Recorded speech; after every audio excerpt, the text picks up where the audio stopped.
is an A at the third octave. So it's a deep A note.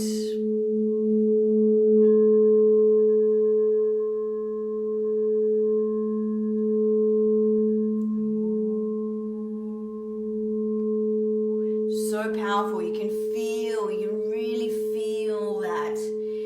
Oh, beautiful. I love it. Okay. It's difficult to choose between the two. Okay, and this is a B. Also at the third octave, so it is a deep note. And the B3, the third octave, is also known as the Earth Star. And I'm just like, wow, I love that. Because now I can use this. Oh, I can use them together. But I can use this to ground people as they come in.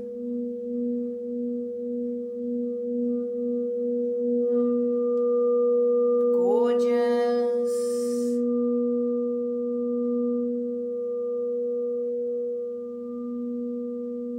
Oh, you can really, really feel the vibration of